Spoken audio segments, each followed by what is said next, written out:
Hallelujah আমেন আমেন সকলোৱে বহক এই মুহূৰ্তত আমি প্ৰভু ভোজ গ্ৰহণ কৰিম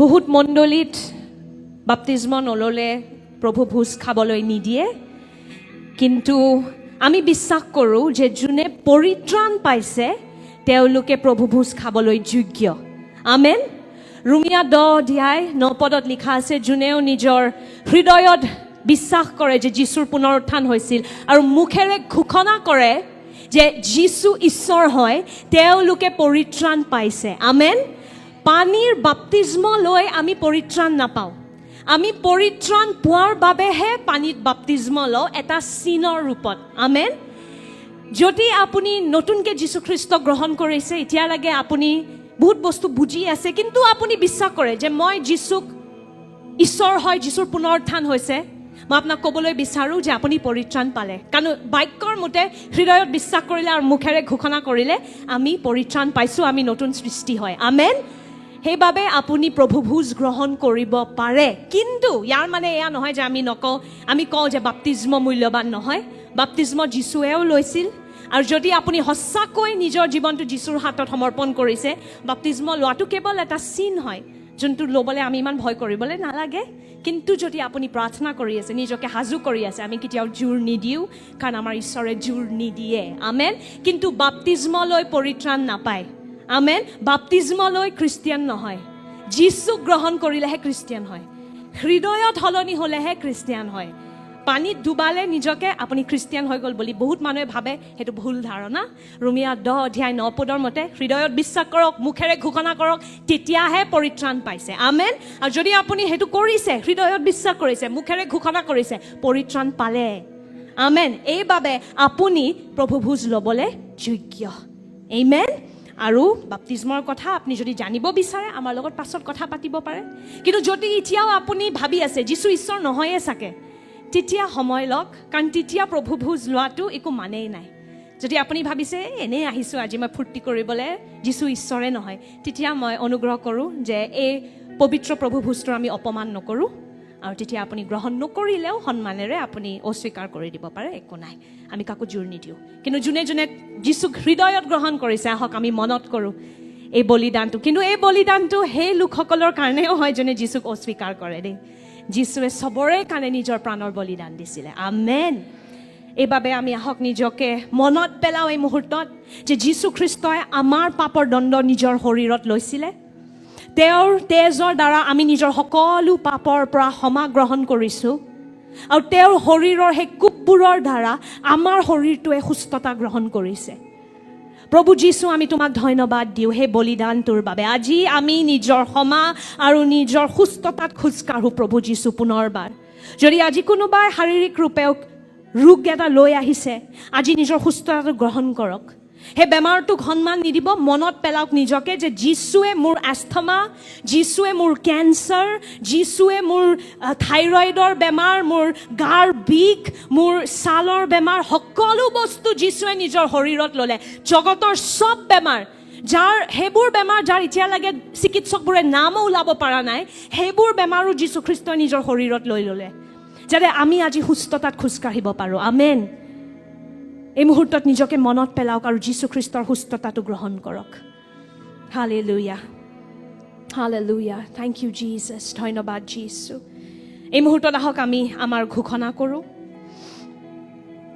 আমাৰ জীৱন আৰু প্ৰাণৰ মৃত্যু আৰু জীৱনৰ শক্তি আছে বুলি লিখা গৈছে আহক আমি আমাৰ মুখেৰে এই মুহূৰ্তত ঘোষণা কৰিম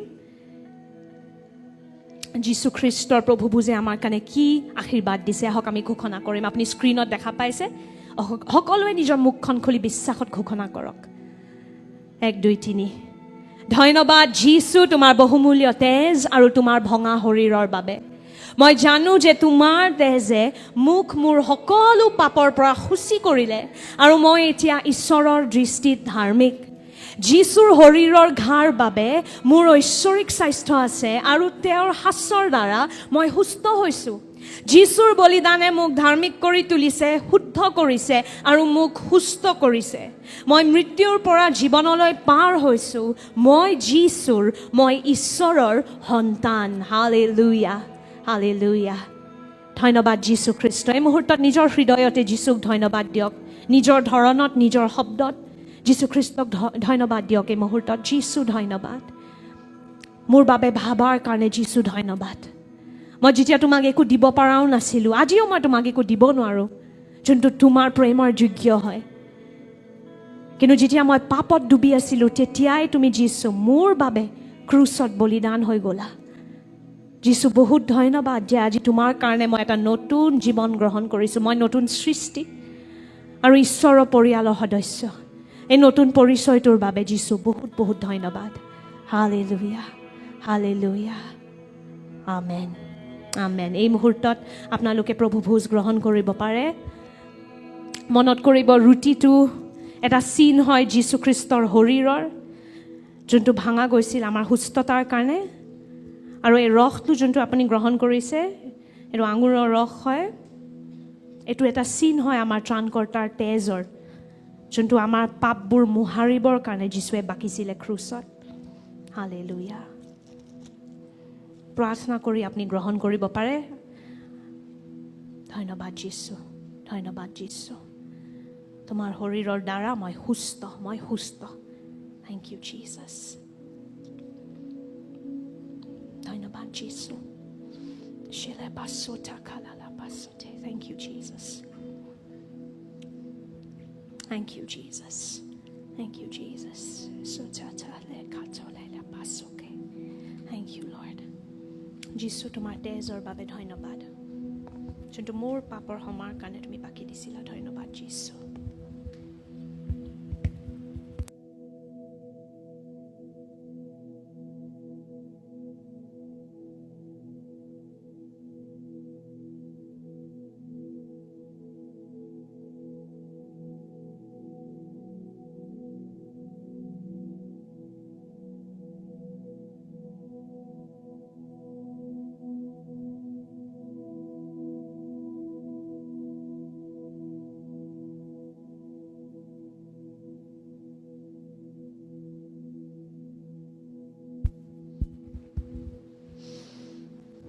আহক এই মুহূৰ্তত আমি যীশুক ধন্যবাদ দিওঁ। যীশু ধন্যবাদ এই বলিদানটোৰ বাবে, প্ৰভু ভোজটোৰ বাবে। আমি এটা নতুন পৰিচয় গ্ৰহণ কৰিছোঁ, সুস্থতা গ্ৰহণ কৰিছোঁ, ক্ষমা গ্ৰহণ কৰিছোঁ, এটা নতুন জীৱন গ্ৰহণ কৰিছোঁ যীশু তোমাৰ দ্বাৰা। ধন্যবাদ প্ৰভু যীশু খ্ৰীষ্ট। তোমাৰ শক্তিশালী নামত আমি প্ৰাৰ্থনা কৰিছোঁ আৰু গ্ৰহণ কৰোঁ। Hallelujah, hallelujah, amen, amen. Thank you, Jesus. Thank you, Lord. Thank you, Father. কিমানে আজি বাক্যৰ কাৰণে ভুকাতুৰ হৈ আহিছে, হাত উঠাব পাৰে। Praise the Lord. Thank you, Jesus. ইয়াতে মই যদি আপোনালোকক সুধো কিমানে যীশুক বিশ্বাস কৰে, কিমানে হাত উঠাব? কিমানে বিশ্বাস কৰে যে যীশু ঈশ্বৰ হয়? বিশ্বাস কৰে। যীশু খ্ৰীষ্ট ত্ৰাণকৰ্তা হয়, বিশ্বাস কৰে। আচ্ছা, Praise the Lord. এতিয়া যদি মই সুধো কিমানে বিশ্বাস কৰে যে আপোনালোক ধাৰ্মিক হয়? ধাৰ্মিক হয়? ভালকে ভাবক। এতিয়া হাতবোৰ কমি আহিলে। যীশুক বিশ্বাস কৰে, চবে বিশ্বাস কৰে। যেতিয়া মই সুধিছো ধাৰ্মিক হয় নে নহয় আপোনালোক, এতিয়া চবৰে সন্দেহ আছে, কাৰণ মই নাজানো মই ধাৰ্মিক হয় নে নহয়। তে আজি আমি শিকিবলৈ গৈ আছো যে ঈশ্বৰক কেনেকে সন্তুষ্ট কৰিব লাগে। কিমানে এই প্ৰশ্নটো সোধে, মই কি কৰিব লাগে ঈশ্বৰক সন্তুষ্ট কৰিবলৈ? আমাৰ বিশেষকে ভাৰত দেশত শ্ৰদ্ধাটো অলৌকিক হয়। আমাৰ সব জাতিৰে এটা অলৌকিক শ্ৰদ্ধা আছে ঈশ্বৰৰ প্ৰতি, যোনটো মই বেলেগ কোনো দেশত দেখা নাই। হয়নে নহয়? আপোনালোকে এইটো দেখিছেনে? এনেকুৱা শ্ৰদ্ধা আছে। আৰু এইভাৱে যীশু খ্ৰীষ্টই ভাৰতক বহুত প্ৰেম কৰে, কাৰণ ইয়াতে মানুহবোৰে হ'ব পাৰে যীশুক নাজানে, কিন্তু ঈশ্বৰক বহুত সন্মান কৰে।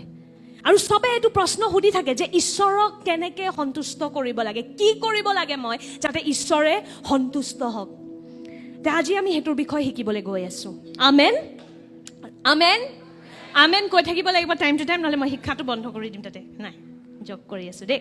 চ' শুভ বাৰ্তাটো যেতিয়া আমি শুনো, আমি সকলোৱে ইমানখিনি লাগে বুজি পাইছো যে মোৰ পাপৰ পৰা মই ক্ষমা গ্ৰহণ কৰিলো যীশুৰ বলিদানৰ দ্বাৰা সেইখিনি লাগে সবে বুজি পাইছে আমি সকলোৱে পাপ কৰিছো সৰু পাপ বা ডাঙৰ পাপ কিন্তু পাপটো সবে কৰিছে হয় নে নহয় আৰু ঈশ্বৰৰ পবিত্ৰতাৰ তুলনাত আমাৰ ভাল কাৰ্যবোৰৰ একো মূল্য নাই আপুনি যদি হাজাৰটা মানুহ খানা খুৱাইছে কিন্তু আপোনাৰ হৃদয়ত লেতেৰা চিন্তাধাৰা আছে ঈশ্বৰৰ পবিত্ৰতাৰ তুলনাত আপুনি পবিত্ৰ হোৱা নাই তে আমি সকলোৱে পাপ কৰিছো বুলি লিখা আছে ৰোমিয়া 3 অধ্যায়ত আৰু সকলোৱে দণ্ড পাব লাগিছিল কিন্তু ঈশ্বৰে আমাক ইমান প্ৰেম কৰিলে যে আমাৰ স্থানটো আমি জানো যীশু খ্ৰীষ্টই ক'ত লৈ ল'লে ক্ৰুচত ল'লে আমাৰ পাপৰ দণ্ডবোৰ কোনে লৈ ল'লে যীশু খ্ৰীষ্টই নিজৰ শৰীৰত লৈ ল'লে আৰু আমি জানো যীশুৰ বলিদানৰ দ্বাৰা আমি ক্ষমা গ্ৰহণ কৰিছো আমাৰ সকলো পাপৰ পৰা আমাৰ অতীতৰ পাপ আমাৰ বৰ্তমানৰ পাপ আমাৰ ভৱিষ্যতৰ পাপ কিছুমান মানুহে বিশ্বাস নকৰে যে ভৱিষ্যতৰ পাপবোৰৰ পৰা আপুনি ক্ষমা গ্ৰহণ কৰিছে যেতিয়া যীশু 2000 বছৰ আগত ক্ৰুচত গৈছিল আপোনাৰ সব পাপবোৰ ভৱিষ্যই আছিল হয় নে নহয় যীশুৰ বলিদানটো সময়ৰ বাহিৰত হয় আমেন আৰু আপোনাৰ সব পাপবোৰ মুহাৰি দিছে যীশু খ্ৰীষ্টই আমাৰ যেনেকৈ ক্যালেন্ডাৰ আছে ঈশ্বৰ হে ক্যালেন্ডাৰটোত সীমিত নহয় আমেন কিন্তু যদিও আমি ক্ষমা গ্ৰহণ কৰিছো আমি নাজানো বহুতে যে ক্ষমা গ্ৰহণ কৰাৰ পাছত ঈশ্বৰৰ লগত আমাৰ স্থানটো কেনেকুৱা আমাৰ সম্বন্ধটো কেনেকুৱা ক্ষমা গ্ৰহণ কৰা মানে এয়া নহয় যে আপোনাক কোনোবাই নিজৰ পৰিয়ালত আকোৱালি ল'লে বুজি পাই আছে মই কি কথা কৈ আছো যেনেবা এটা অপৰাধী এটা যদি বিচাৰক এটাৰ তাত যায় এটা কোৰ্ট এটাত আৰু বিচাৰকজনে আপোনাক ক্ষমা কৰি দিলে আপুনি ন্যায় পাই গ'ল বা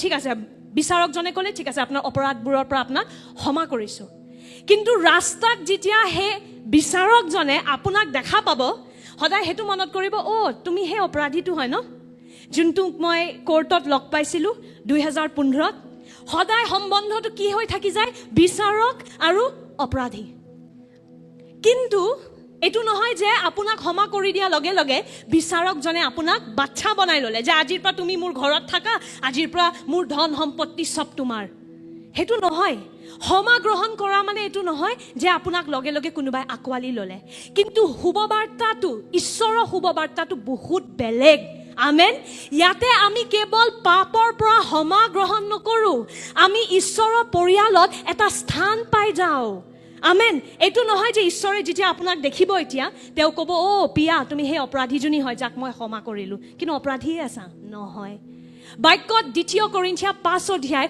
18 is it 17 17 পদত লিখা আছে যে যোনেও যীশু খ্ৰীষ্টত আছে তেওঁ নতুন সৃষ্টি হৈ গ'ল বুলি আমেন তাৰ মানে কি যেতিয়া এতিয়া ঈশ্বৰে আপোনাক দেখা পায় এয়া নহয় যে তেওঁ আপোনাক পাপীৰ ৰূপত দেখা পায় যাক তেওঁ ক্ষমা কৰিলে তেওঁ আপোনাক এটা নতুন পৰিচয়েৰে দেখা পায় নতুন দৃষ্টিৰে দেখা পায় আমেন এতিয়া আপোনাক তেওঁ সন্তানৰ ৰূপত দেখা পায় আমেন হেতু বস্তু আমি আজি ভালদৰে বুজিবলৈ গৈ আছো তে বুজি পাইছে ক্ষমা কৰা মানে এটো নহয় যে আপোনাক আকোৱালি ল'লে এটা বিচাৰকে এটা অপৰাধীক ক্ষমা কৰিব পাৰে কিন্তু আকোৱালি নলয় বিচাৰক থাকে অপৰাধী থাকে আমেন কিন্তু ঈশ্বৰৰ শুভবাৰ্তাটো বহুত বেলেগ আমেন বুজি আছে নে আপোনাক কেৱল তেওঁ ক্ষমা কৰা নাই আপুনি কেৱল এতিয়া ক্ষমা কৰা এজন অপৰাধী নহয় আপোনাক এতিয়া তেওঁ নিজৰ পৰিয়ালত তুলি লয় আৰু আপুনি তেওঁৰ সন্তান বনি যায় যোহন 1 অধ্যায় 12 পদ যোনেও যীশু খ্ৰীষ্টক বিশ্বাস কৰে ঈশ্বৰে তেওঁক কেৱল ক্ষমা নকৰে নিজৰ পৰিয়ালত তুলি লয় আৰু নিজৰ বাচ্চা হোৱাৰ অধিকাৰটো দিয়ে আমেন আচ্ছা ধাৰ্মিকতা বস্তুটো আমি এই বস্তুটো বহুত এই শব্দটো বহুত শুনো আমি ধাৰ্মিক আমি কেতিয়াবা কওঁ নাই তেওঁ বহুত ধাৰ্মিক দে বহুত ধাৰ্মিক মানুহ আৰু কি বস্তু চাই পালে আমি এটো বিচাৰ কৰো যে তেওঁ ধাৰ্মিক কেনেকৈ কাপোৰ পিন্ধি আছে সো পাষ্টাৰ সোনিয়া কোনোফালৰ পৰা ধাৰ্মিকটো নহয় কাৰণ বহুত ৰঙীন কাপোৰ পিন্ধি আছে কিন্তু যদি মই আজি সম্পূৰ্ণৰূপে একো ৰং নাথাকা কাপোৰ পিন্ধিলোহেঁতেন তেতিয়া আপোনালোকে ক'লেহেঁতেন বহুত ধাৰ্মিক দে বহুত ধাৰ্মিক আমি হেবোৰ চাই পালে কওঁ ধাৰ্মিক হয় নে নহয় আচ্ছা 12 ঘণ্টা বাক্য পঢ়ে বহুত ধাৰ্মিক দে বহুত ধাৰ্মিক তে এই ধাৰ্মিক শব্দটো যে আমি এনে পেলাই থাকো ইয়াৰ মানেটো কি হয় প্ৰথম আহক আমি এটো চাওঁ ধাৰ্মিকতাৰ মানেটো কি হয় ধাৰ্মিক হোৱা মানে কি হয় ধাৰ্মিকতা এটা গ্ৰীক শব্দৰ পৰা আহে যোনটো হয় ডিকায়োচুনে। মোৰ লগত ক'ব পাৰেনে? ডিকায়োচুনে। আমেন। অকণমান কঠিন শব্দ, কিন্তু ঠিক আছে। ইটছ একচুৱেলি ডিকায়োচুনে, আই থিংক। ডিকায়োচুনেৰ মানেটো কি হয়? চৰিত্ৰৰ সমতা, নিৰ্দোষী বা ন্যায্য। যোনজন ব্যক্তি নিৰ্দোষী হয়, মানে একো দুখ নাই তেওঁৰ, সেইটোৰ মানে হ'ল ধাৰ্মিক। দুখ বাহিৰৰ পৰা নহয়, যে কাপোৰটো একো ৰং নাই, বহুত চিম্পল হয়, সেইকাৰণে ধাৰ্মিক। কিন্তু ভিতৰত যদি লেতেৰা চিন্তাধাৰা আছে, কোনো ফালৰ পৰা ধাৰ্মিক নহয়। তাতকৈ ভালতো কালাৰফুল কাপোৰ পিন্ধক আৰু হৃদয় চাফা ৰাখক। কাপোৰটো বগা হোৱাতকৈ হৃদয়টো চাফা হোৱাটো বেছি দৰকাৰী, হয়নে নহয়? কিন্তু আমি মানুহবোৰে ধাৰ্মিকতাটো বাহিৰী বস্তুবোৰ চাই বিচাৰ কৰোঁ। কিন্তু ডিকায়োচুনে মানে কি? এনেকুৱা এজন ব্যক্তি যোন ঈশ্বৰৰ দৃষ্টিত সম্পূৰ্ণৰূপে নিৰ্দোষী। আমেন। যাৰ কোনো খুঁত নাই, যোন ঈশ্বৰৰ লগত এটা ভাল সম্বন্ধত আছে। আমেন। ধাৰ্মিকতা মানে ঈশ্বৰৰ লগত ভাল সম্বন্ধত থকা ব্যক্তি। যোনজন ব্যক্তিৰ ঈশ্বৰৰ লগত ভাল সম্বন্ধ আছে। আমেন। সো আপুনি ক'ব পাৰে, যদি লিটানি একবাৰ আউট আগে, এনেকুৱা এজন ব্যক্তি যোনে ঈশ্বৰৰ লগত এনেকে থিয় হ'ব পাৰে, এনেকে থিয় হ'ব পাৰে। পবিত্ৰ ঈশ্বৰৰ লগত যোনে এনেকে থিয় হ'ব পাৰে, সেইজন ব্যক্তি আপুনি ক'ব পাৰে ধাৰ্মিক হয়। কাৰণ তেওঁৰ ঈশ্বৰৰ লগত, পবিত্ৰ ঈশ্বৰ, জীৱিত ঈশ্বৰৰ লগত সম্বন্ধটো বহুত বঢ়িয়া। বুজি পাইছেনে? আমেন। সো ধাৰ্মিকতা কি হয়? ঈশ্বৰৰ দৃষ্টিত যোন নিৰ্দোষী, যাক ঈশ্বৰে আঁকোৱালি লয়, যাৰ ঈশ্বৰৰ লগত সম্বন্ধটো বহুত ভাল, সেইজন মানুহকে আমি ক'ব পাৰোঁ ধাৰ্মিক। আমেন। এতিয়া যেতিয়া আদমে পাপ কৰিছিলে, চব মানৱ জাতিৰ ভিতৰতে পাপ সোমাই গ'ল। আমেন। আৰু আমি এতিয়া আমাৰ চৰিত্ৰটোতে খুঁত সোমাই গৈছিলে। আমি এতিয়া চেষ্টা কৰিলেও সম্পূৰ্ণৰূপে নিখুঁত হ'ব নোৱাৰোঁ।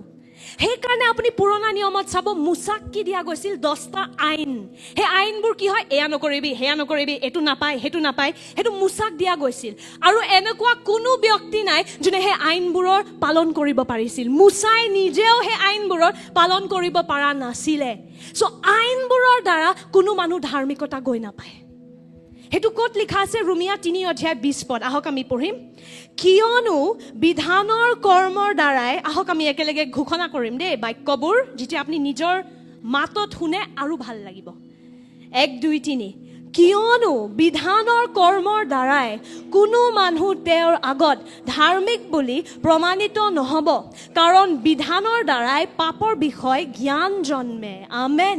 তে ইমান মোটা এটা পুৰণা নিয়ম কিয় আছে? যদি আইনৰ দ্বাৰা আমি ধাৰ্মিক নহওঁ, আমাক দেখুৱাবলে যে মানৱ জাতিক এটা ত্ৰাণকৰ্তাৰ দৰকাৰ আছিল। আইনটো কিয় দিয়া গ'ল? আপোনাক দেখুৱাবলে। চেষ্টা কৰিবা, কৰা। আপুনি বেলেগৰ বস্তু খোজাটোও পাপ। বেলেগৰ শাৰী এটা ভাল লাগিছে, মেখেলা এটা ভাল লাগিছে, সেইটো ভাবাটো ঈশ্বৰৰ কাৰণে পাপ। আপুনি জানে নে নাজানে? বেলেগৰ ধন সম্পত্তি বিচাৰাটো ঈশ্বৰৰ দৃষ্টিত পাপ। সিমান পবিত্ৰ কোনোবা আছেনে?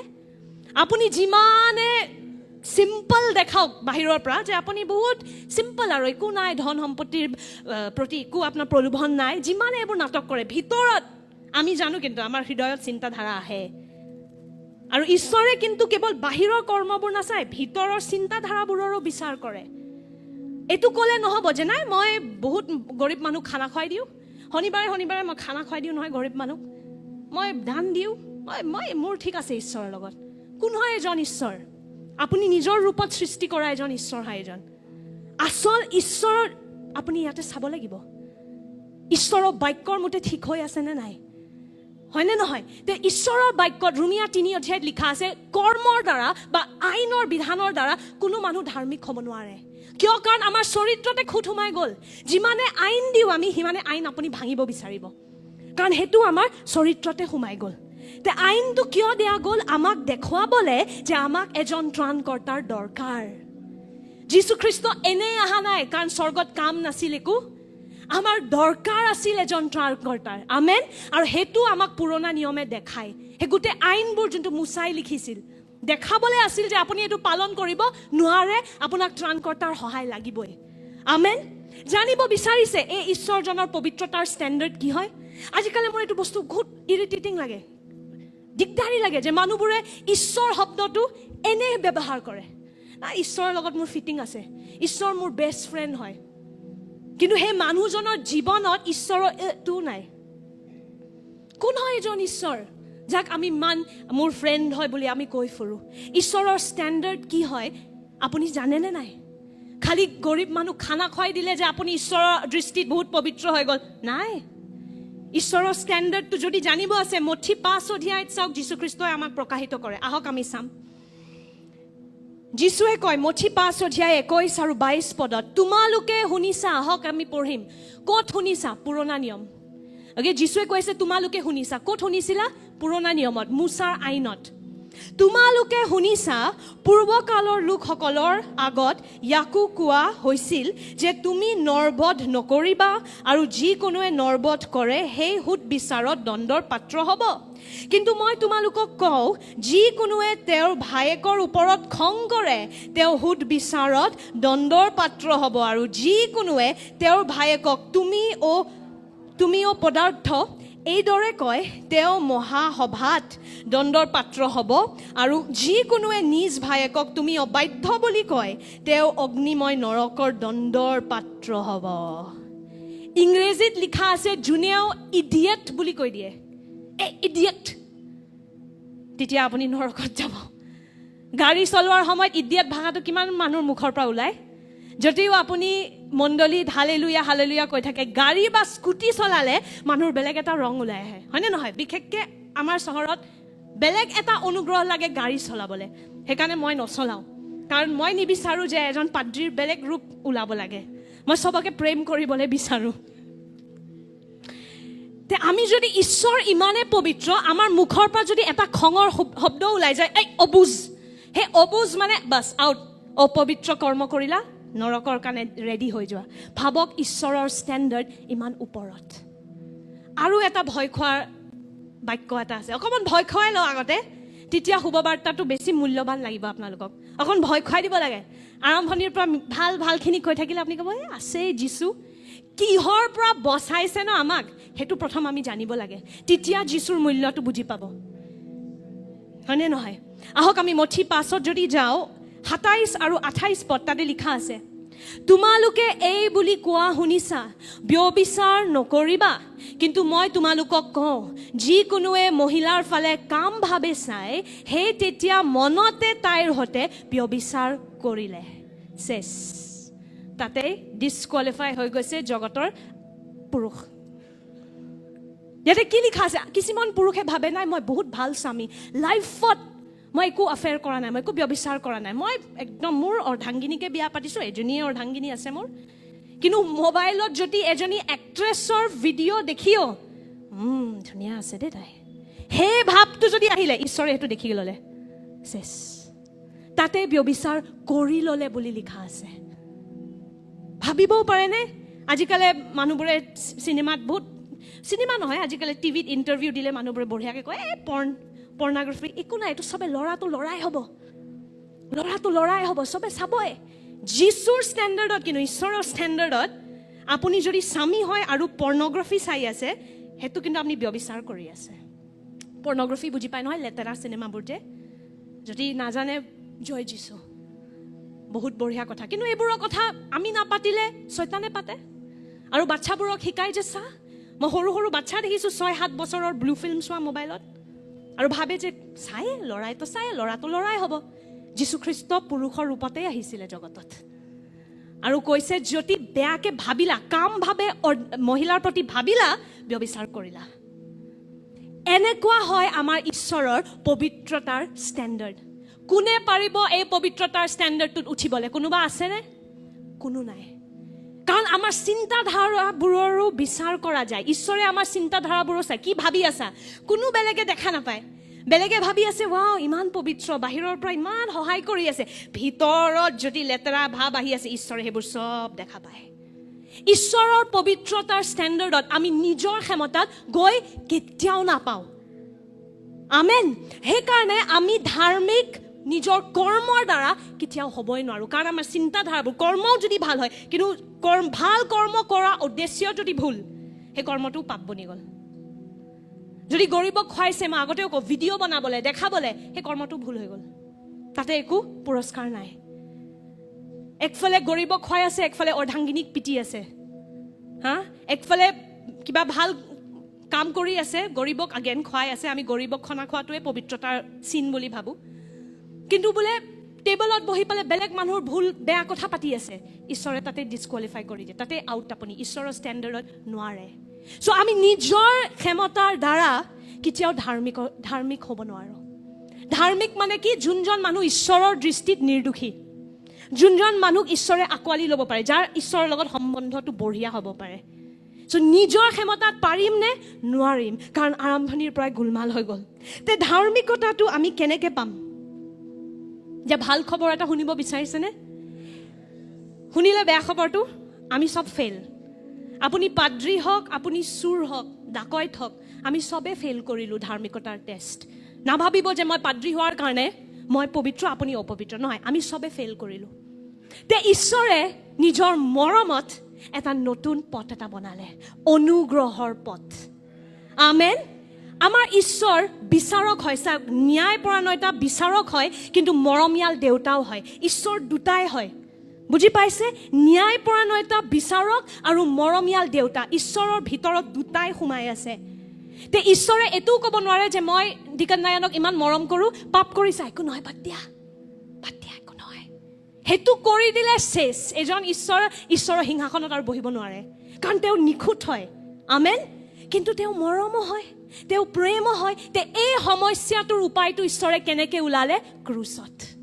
আমেন য'ত ঈশ্বৰৰ ন্যায় আৰু ঈশ্বৰৰ প্ৰেমৰ মিলন হ'ল ক্ৰুচত কি হ'ল ন্যায় আৰু প্ৰেমৰ মিলন আমেন য'ত ঈশ্বৰে ক'লে হয় দণ্ডটো দিবই লাগিব মানৱ জাতিৰ পৰাই কোনোবাই দণ্ডটো দিব লাগিব কোনোবাই বলিদান দিব লাগিব তে মই নিজে মানুহ বনি গুচি যাওঁ মই নিজে নিজৰ শৰীৰটো ক্ৰুচত বলিদানৰ ৰূপত দি দিওঁ ন্যায়টো হৈ গ'ল আৰু প্ৰেমটো হৈ গ'ল মোৰ বাচ্চাবোৰ বাচি গ'ল মোৰ বাচ্চাবোৰে সেই দুখটোৰ মাজেৰে আৰু যাব নালাগে আমেন সো ন্যায় আৰু প্ৰেমৰ মিলন হ'ল ক'ত ক্ৰুচত আমি কাৰণ নিজৰ ক্ষমতাত ধাৰ্মিক হ'ব নোৱাৰো ঈশ্বৰে অনুগ্ৰহৰ পথ খুলি দিলে মোৰ লগত কওক অনুগ্ৰহৰ পথ অনুগ্ৰহ মানে কি যেতিয়া আপুনি সেইটো বস্তু পাই যায় যোনটোৰ আপুনি পাবলৈ যোগ্যই নহয় আমেন যেতিয়া এজন পিতৃয়ে বহুত কষ্ট কৰে আৰু বাচ্চাটোৱে একো নকৰাকে ক্ৰৰপতি জন্ম হৈ যায় কিয় কাৰণ পিতৃটোৱে বহুত কষ্ট কৰিছিল সেইটো অনুগ্ৰহ বাচ্চাটোৱে একো ক'বই নাজানে কিন্তু সেই পৰিয়ালটোত জন্ম হোৱাৰ কাৰণে সি ক্ৰৰপতি হৈ গ'ল সেইটো কি হয় অনুগ্ৰহ এতিয়া আমি ধাৰ্মিক হৈ গ'লো কাৰণ যেতিয়া আমি যীশুক বিশ্বাস কৰি দিওঁ আমি ঈশ্বৰৰ পৰিয়ালত জন্ম হৈ যাওঁ আমেন আহক আমি একেলগে পঢ়িম ৰোমিয়া 5:17 পদ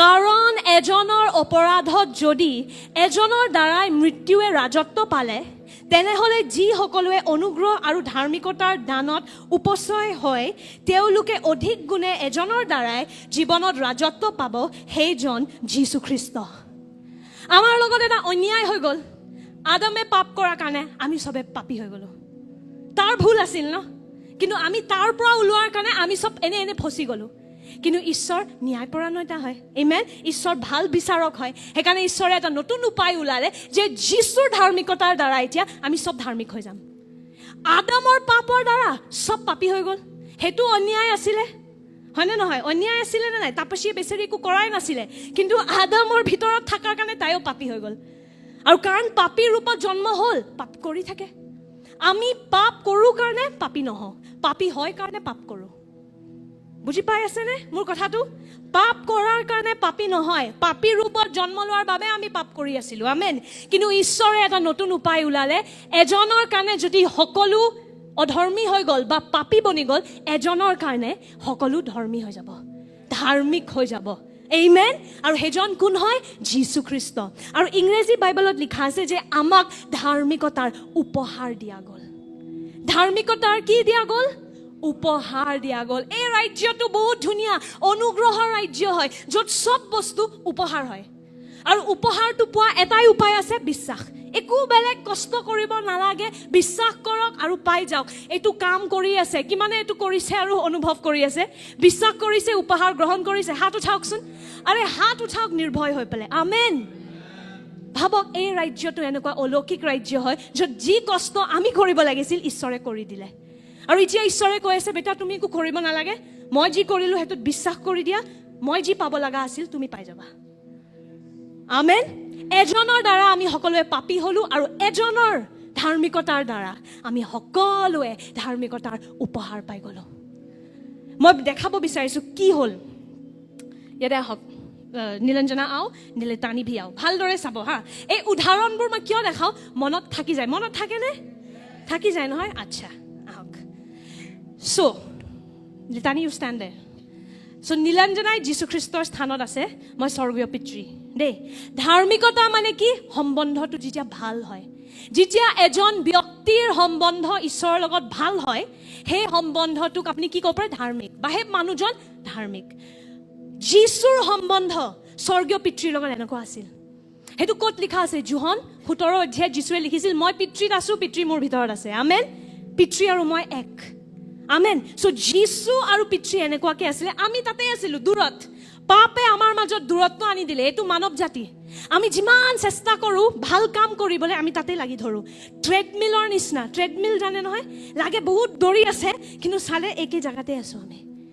ভাল কৰ্মবোৰ সেনেকুৱা হয়, লাগে কিবা হৈ আছে, একো নহয়। মানৱ জাতি কাৰণ পাপতে ডুবি আছে, পাপী চৰিত্ৰটো সলনি হোৱা নাই। আমেন। তে যীশুৱে কি কৰিলে? যীশুৱে এটা এক্সচেঞ্জ কৰি দিলে।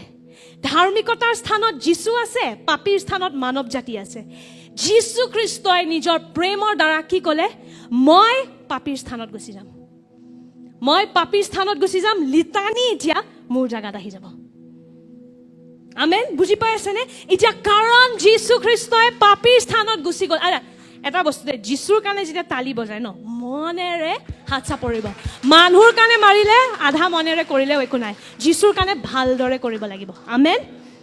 চ' যীশু খ্ৰীষ্টই ভাবক কি কৰিলে আপোনাৰ কাৰণে। আপুনি তাতে আছিল দূৰত, যিমান চেষ্টা কৰে আপুনি ঈশ্বৰক ঢুকি পাব নোৱাৰে। কিমান দুখৰ কথা। আৰু যীশু খ্ৰীষ্ট পিতৃৰ লগত আছিল। যীশুৱে ক'লে, মই মানৱ জাতিৰ স্থানত গুচি যাম, মানৱ জাতি এতিয়া মোৰ স্থানত আহি যাব পাৰে। তেতিয়া যীশু খ্ৰীষ্টৰ ধাৰ্মিকতাটো আমি পাই গলো। আমেন। সেইটোকে কয় অনুগ্ৰহ। এইটো হ'ল ধাৰ্মিকতাৰ উপহাৰ, যোনটো আমি পাবলৈ কোনো পধ্যে যোগ্য নাছিলো। যিমানে কৰক, যিমান দান দিয়ক, যি কৰক, আপুনি পাপীৰ ৰূপতে দান দি আছে, পৰিচয় সলনি হোৱা নাই। কিন্তু যীশু খ্ৰীষ্টই আমাৰ চবৰে স্থান লৈ ল'লে ক্ৰুচত, আৰু ক'লে মোৰ স্থানটো পিতৃৰ লগত, সেইটো মানৱ জাতিক মই দি দিম। যোনে মোক বিশ্বাস কৰে, এতিয়া তেওঁ পিতৃৰ লগত এনেকে থিয় হ'ব পাৰে। আমেন। কাৰ ধাৰ্মিকতা পালে আপুনি? কাৰ ধাৰ্মিকতা পাই গ'ল আপুনি? যীশুৰ ধাৰ্মিকতা। সেইকাৰণে বাক্যত লিখা আছে, মই হয় ঈশ্বৰৰ ধাৰ্মিকতা যীশু খ্ৰীষ্টত। যোনেও যীশু খ্ৰীষ্টত আহি গ'ল, এতিয়া ঈশ্বৰে যেতিয়া আপোনাক দেখা পায়, যীশুৰ নিচিনা দেখা পায়। আপোনাক দেখাই নাপায়, আপোনাৰ পাপবোৰক দেখাই নাপায়। কাক দেখা পায়? যীশুক দেখা পায়। কাৰণ আপুনি এতিয়া যীশুৰ স্থানত আহি গ'ল। আমেন। আৰু কেৱল যীশুৰ স্থানত নহয়, যীশুৰ নিচিনা যীশুৰ স্থানত আহি গ'ল।